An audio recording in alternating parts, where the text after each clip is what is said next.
여러분 안녕하십니까? 포항 MBC 5시 뉴스입니다. 경북 동해안 지역은 오늘에 이어 개천절인 내일도 쾌청한 가을 날씨를 보이겠습니다. 내일 아침 최저 기온은 9도에서 13도의 분포로 올 가을 들어 처음으로 10도 아래로 떨어지는 곳이 있겠고 낮 최고 기온은 22도에서 24도로 일교차가 크겠습니다. 바다의 물결은 동해 전해상에서 최고 2.5m까지 일겠습니다. 남북 교류가 확대되고 있는 가운데 허대만 더불어민주당 경북도당 위원장이 더불어민주당의 동북아 평화협력특별위원회 위원으로 임명됐습니다.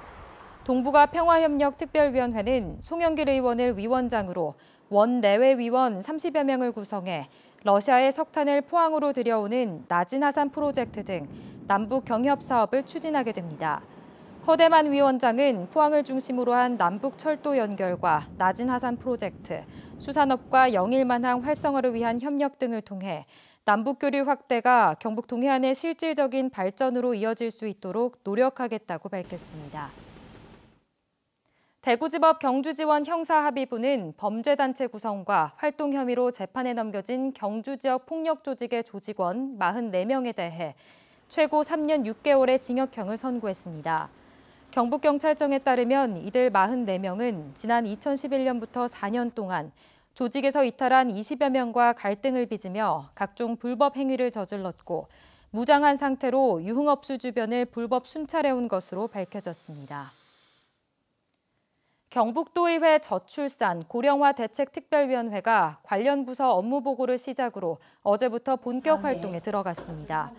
임미애 의원은 경상북도가 다둥이 중심의 출산 지원 정책에서 나아가 첫째 아이의 출산 장려금도 확대 지원할 것을 요청했습니다. 남영숙 의원은 민간병원을 활용한 분만 인프라의 구축을, 박미경 의원은 국공립어린이집 확충을 요청하는 등 도 차원의 다양한 대책 마련을 요구했습니다. 일본 정부가 후쿠시마 제1원전 오염수를 정화해 바다에 방출하는 방안을 검토하고 있다는 보도에 대해 이낙연 국무총리가 심각한 우려를 표명했습니다. 오늘 열린 국무회의 모두 발언에서 이낙연 국무총리는 정화가 끝난 오염수의 80% 이상이 배출 기준치를 초과하는 방사능 물질을 포함하고 있다는 도쿄전력의 조사 결과가 있다며 오염수가 바다에 방출되면 주변국의 수산물 안전과 해양 환경에 중대한 영향을 미칠 것이라고 우려했습니다.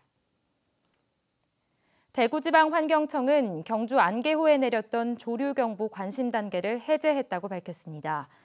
지난달 17일과 27일 안개호에서 유해 남조류 세포수를 측정한 결과 2차례 연속 관심 단계 기준보다 적게 검출됐습니다.